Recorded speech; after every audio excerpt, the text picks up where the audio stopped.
Hey, welcome back to JayhawkJukebox. I'm here with Zach for Song of the Week. So, Zach, can you tell me what you picked this week? Yeah, so this week I picked Terminal by a band called Silent Planet.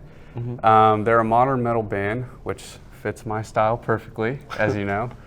And this song's great. It came out last year. It came out late last year, and it's a real emotional song. As far as I know, the whole album is about the lead singer's battle with mental health issues and how he was submitted into a mental facility for a while after trying to kill himself. And so I think the emotion in this song just really comes out with the slow build. And then once the bridge hits, it really builds up and it just hits you real hard with the chorus and everything like that.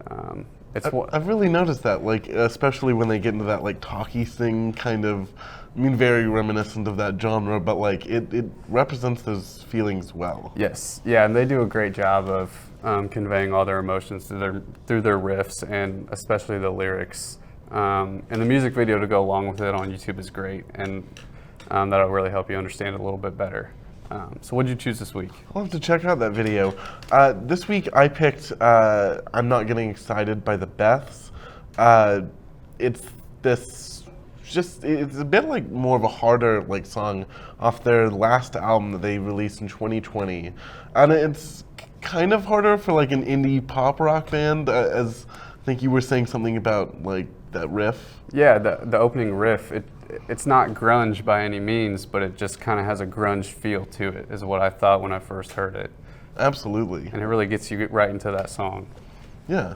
So, about going back to Silent Planet, when did you find out about that song, that album, that band? I discovered the band probably 3 years ago when they released their debut single off of the album. And then it really took them a long time to release it, partly because of COVID and whatnot. And so I just kind of followed them throughout their journey up until they released it. And I think it was my top song on Apple Music all of last year. Oh, really? So it's just on repeat constantly for me. Interesting. Yeah, no, I know at least with the Beths, that's a similar situation that's been going on is with COVID, they haven't released much. I think that 2020 album came out in like January or February, but they did just release a single 2 months ago that I'm gonna have to check out. I haven't yet, fake fan. But anyways, any last remarks before we head to break? Welcome back to I love the song. JayhawkJukebox. I am Audrey, and today I'm here with two very special guests, Jade and Xavier of the Black Creatures. Hey. How are you guys? We're doing awesome. Super duper. Amazing, amazing. Happy to be in sunshiny Kansas. Yes, of course. So, first question I have for you guys is where you're from, and like just tell me about your group and how'd you guys meet? Just all of those. Me first? Yeah, we're from KC. Yeah, we're from KC. Well, okay, until like 4th grade, I was in a really like farmy farm town. Oh, fun. Up Where? in North KC, or well, north of North KC. It's called Lawson, Missouri. Okay.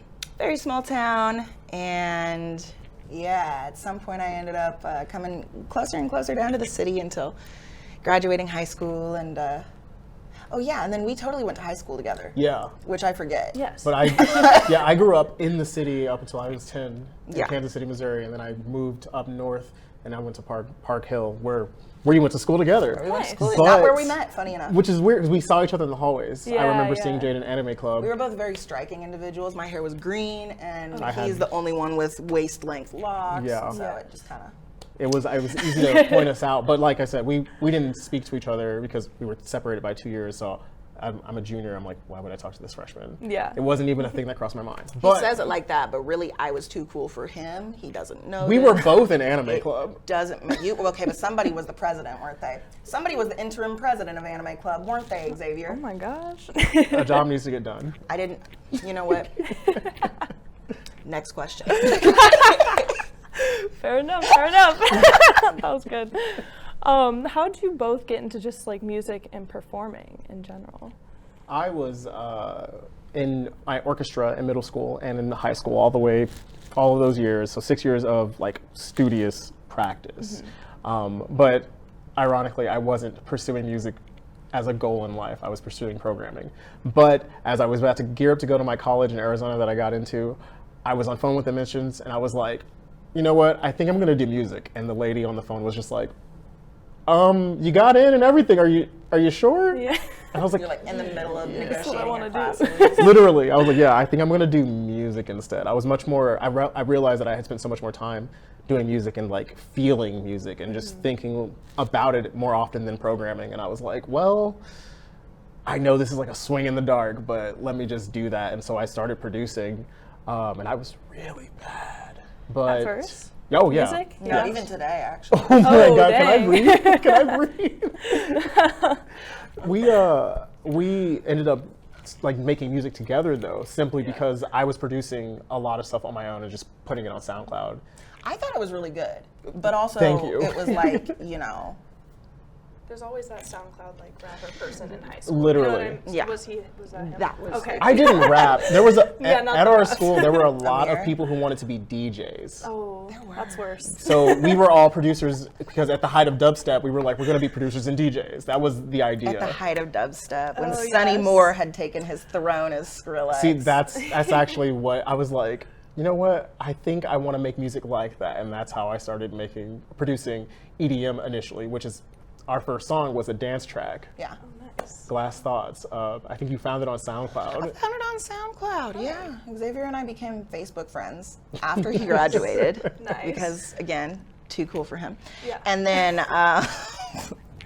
and then at some point, I'm being mean to you. I'm sorry. I'm I actually thriving, like no. really care about this person. I'm super Yeah, good. you're always mean to the people you like the most. Exactly. Let's be honest. It really did be honest. like that. So, yeah, music. What was the question? We How were. did you get into it? We- How yeah. did you get into music? How did I get into music? I was brought up in a household where music was really important. Nobody could play instruments, but everyone could sing. Nice. And best. yeah, so I grew up listening to like a very strange medley of like Destiny's Child and bluegrass. And yeah, now I listen to all kinds of things in between. And yeah, music has played a really, really important role in like processing emotions Yeah, for me. definitely. I feel like Definitely. I feel like for everyone it always. like some people have rom-coms and I have like, not Drake. Who do I have? Missy Who do I listen Elliott, to? Erica Badu, No, I listen to other people too. Earth right? Earth Gang. Oh, I love Earth Gang. That's how I say it. Earth Gang. Yes. Yeah. Yeah, I was about to ask, who are you guys' like influences, like through your music right now? Well, Well, you spoiled mine. not to sound pretentious. Oh my gosh. As a producer, I really, really like listening to like soundtracks for movie scores and video games, or just like random ambient stuff that would otherwise be in the background of stuff. So like, I really like Jeff Barrows and Ben Salisbury. They make soundtracks for movies like Loose or Annihilation. Kenji Yamamoto, he made the music for Metroid Prime. Regular music also inspires me though, like Daft Punk. I love Yeah. them. They're like my favorite musicians ever. So I'm I really miss into them. just I like. feel like they haven't made music in a long time. They broke have up. they? Yeah. Oh yes. Okay. That was. Yeah. I was like, something happened. So can't I remember. almost cried that day, Yeah. but I held it together and just Yes. tried to forget that it even happened. In my mind, they're still together. Yes. Yes. So who are some of your influences? Whoa. You said. I mean. That was huge. Yeah, Missy Elliott, Missy Erykah Elliott. Badu. Those are Yeah. the easy ones. Yeah. Of course. The I easier. mean, I yes. love them. They're phenomenal. I've recently come to accept that Beyonce was a huge part also for me. yes. When we formed the band, I was living out of my car and Beyonce's self-titled album had just come out. Oh my gosh. And I pretty much listened to it on repeat and learned all the words and sang it every time I drove anywhere to go do anything. Yeah. And that got me through being homeless senior year. Yeah. And yeah, and then we started making even more music and it was awesome. Heck yeah. But yeah, major influences. I like that Xavier pulls from very ambient and very like you're a soundscapes person and not just like a beats person, which is really good for me as someone who also loves the little details in video games and movies. And I think about Akira Yamaoka, the Silent Hill Oh, dude. He does all the Silent Hill video game music. yes, yes. Yeah. Heater. Heater. Frozone.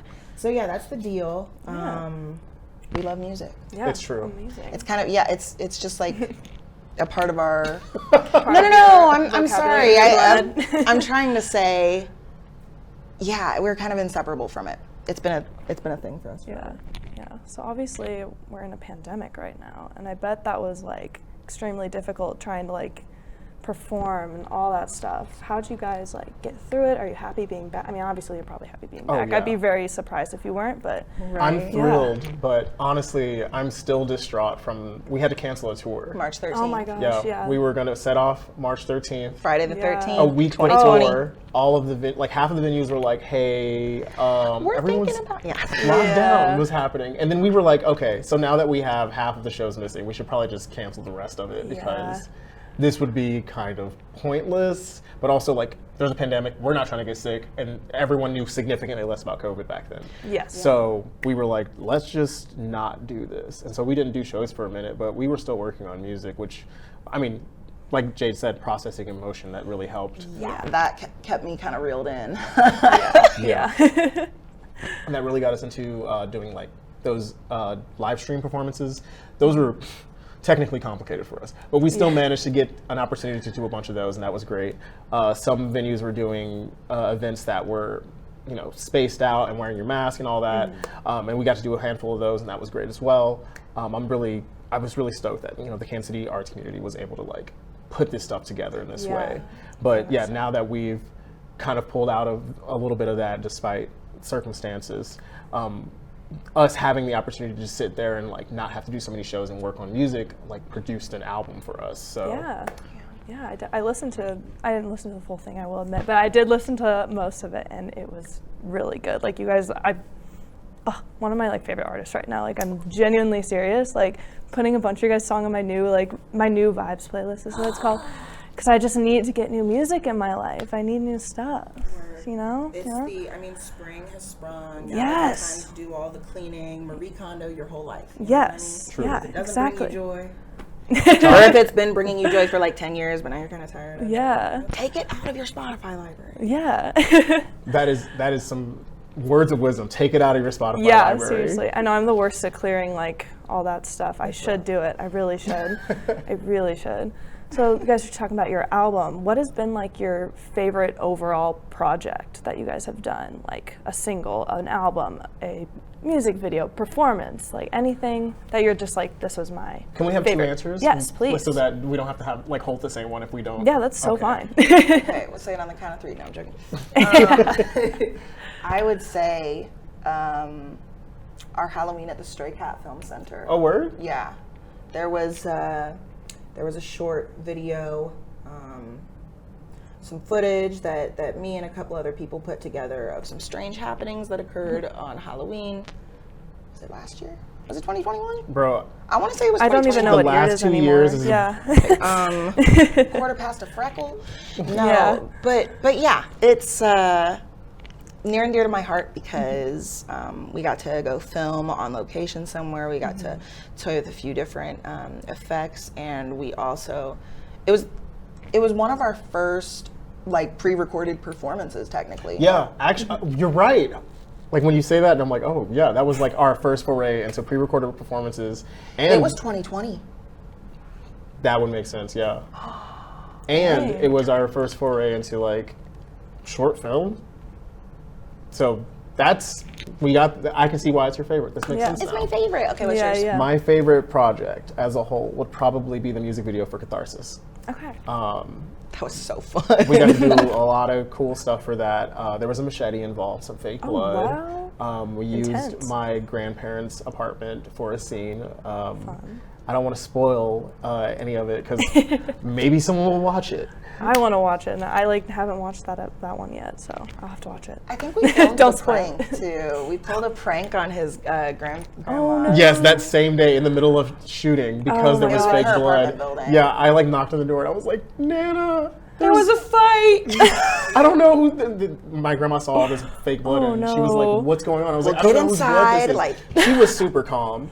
She was too chill. Yeah, it was kind of awkward because I was over here trying to play it up like this was like crazy and that this wasn't my blood. Yeah, and, like, yeah. we don't know what happened, but Oh like, yeah, there I was don't a know whose fight. blood it is. Yeah. I remember that one. And she was just like, "Well, get in here and we can clean it up." Well, now you know who to call if you murder someone. Exactly. We'll cut that out of the. We're cutting that out. Yeah. No one needs to know. No, yeah, she's my grandma's a real one. Love that. So your latest project that you released was your single True Friends. Yes. One of my favorite songs right now. I was telling you guys that before the interview. Can you just tell me like the process behind that song and all that? Well, I'm always so eager for answers. yes. Okay. You say the first part that I know you're gonna say, and then I'll say the thing about the words. So, the beginning process of this was Yes. literally planned like to be the way that it is. And I did a bunch of like research on pop music because I was like, what makes a pop song on the radio a pop song on the radio? And I listened to a lot of Chainsmokers and Lady Gaga and Britney yes. Spears and all of that to just like really get down to like what is the nugget, the core of pop. And I found like I found a 3 or 4 chord rhythm or melody that I could just like put in there, and I was like, okay, Jade, here's the idea. We're gonna make a pop song. It's very different from what we normally make. Yeah, definitely. I saw this really as a challenge to like, can we do this thing? And Jade took the basic concept and turned it lyrically into this like masterpiece Yeah. that like my friends to this day are like, yeah, I still listen to that song every day. I love Yeah, that. it's so good. It's Yeah. so good. Well, at the time too, I mean, like, so Xavier and I talked about, you know, we need to put a pop song on this album, because we just kind of want to see what happens. We just kind of want to watch the world burn a little bit. You know? Yeah, of course. And then put it out immediately. Put the fire out. Well, that was a cool very fire. Let's quickly. just Yeah. Smother it. But yeah. So when you came forward with like a beat, like the bare bones of it, I was also going through a fairly turbulent time where it was very important for me to like express who my real friends are, and to like also set up boundaries, take care of myself as a means of like taking care of others around me. What is it? My boundaries are the distance at which I can love myself and you. yeah. Yeah. I don't that remember who said that Yes. quote, but I love it. It's great. I wrote it. No, I didn't. But I did write the lyrics to True Friends. Yeah. And yeah, it's pretty much just about like, because it's such a relatable, I mean, in the vein of it being a pop song, it's very relatable. Oh yeah, notion. that's one of the reasons I love it. Honestly, it's so relatable. Glad. I'm so happy. So Yeah. a little piece of my heart. Yeah, of course. So if you had to give advice to like college bands and artists out there, what would be the advice you give them? I know it's kind of There's a tough so question. There's so much advice. I would honestly just say, like, my first and foremost, practice your scales and your drills. Practice. Because there's so many people who like want to pursue a thing, and they see themselves at the end goal, but they don't think about the steps, but like between here and there. Yeah. And while there's no problem with ambition, there's no problem with passion. It's just like you don't get much done if you don't start Yes. at the Yeah. beginning. So practicing your scales, practicing your drills, whatever instrument you do, if you sing or write, practice as often as you can. And that is a great jumping off point, because I mean, like, everything else kind of just follows as long as you're trying something new consistently, challenging yourself, and having those foundational steps is really the only way to start it. Right. And the way I think of that too is like, oh God, I hate this. So practicing what I preach, I'm about to get a vocal teacher because I haven't had one in several years. And I'm someone who vocally was trained in opera. And so there's just, you know, I had a killer range in high school. And now as I'm getting older, I'm starting to like, kind of identify with my body falling into entropy. And so, That's not one to be way to dramatic, say it. not to be dramatic or anything, but yeah, I mean, you really have to like the vocal cords, your arms, your fingers, if you're playing a stringed instrument or anything like that, like when you set those foundations, it gives you more room to play. Yeah. It just gives you so much more room to play so that you're not trying to figure out what you know, which chord to play next. You feel it, and then you can add little embellishments. Yep. It's really just. So be confident. Have a reason to be confident. Yep. That's really it. Confidence That's really is key. it. That's really it. Because at the end of the day, also, this was tough for me to accept coming up in like music stuff. You don't have to be talented to be successful. They're two completely different things. So That's not like it. if you've got the talent, learn how to be successful. Learn to be militant about what you're doing. Truly, I think that if there's a pro tip, if there's like a cheat sheet that I would give anyone, it would be to copy your inspiration. Don't sell it, of course, but Yes. like copying the things that you like can give you insight on how to do more with it. If you're like, oh, I like the way that Halsey did this, but I wanted to do it a different way, try to emulate that exactly first, and now you have a starting point. So that's what I did as a sound, like Right engineering there, that's sound. it. It's the one that's the tweet. Hit send. Yes, amazing. I'll retweet it, don't worry. Bless. All right, well, thank you guys so much for coming and for doing this interview with me. I really appreciate it. Next, we're going to check out their music video, Wretched It Goes. Yes, hope you like it. Thanks for having us.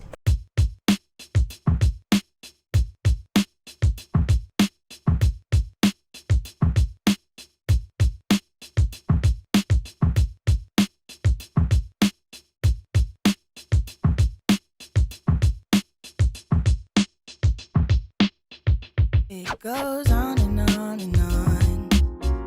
We make business out of all unhappy homes.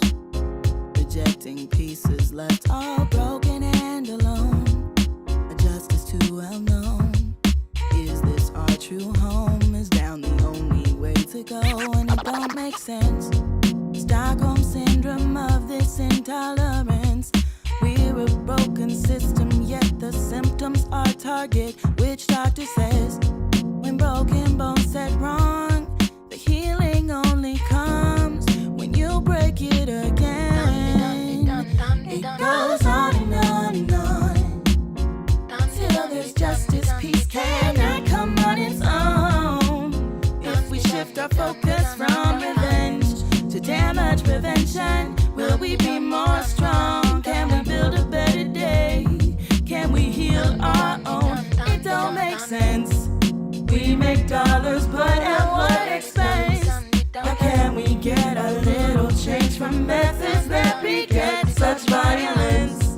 The violins are singing, the funeral bells are ringing, unless we start rethinking. Cause we're the wretched of the earth. But don't you wanna make it work? Oh, we don't benefit society, cause they don't see our worth. We are the wretched of the earth. The ash, the dust, it goes. Even when we say we gon' forget it, we enable it. Even though we say we hate the taste, we sip and savor it. Old machines cater it, new machines relabel it. We need to change the record, cause the needle keep on playing it. Slave catchers wear gold badges in this gilded age. False idols, no masters who put us in a cage. Press quackers, he's fascist, but since before his age, this house has been burning. Hope we're learning to lose our rusted chains. It's simple, simply complicated. That's the way we made it, so it's hard to change it. All we know is recreated. So let's change the tone, collect our own. It's our responsibility to grow. We are the wretched of the earth. Oh, but don't you wanna make it work? Oh, dead documents and businesses, the living have no worth. We are the wretched of the earth.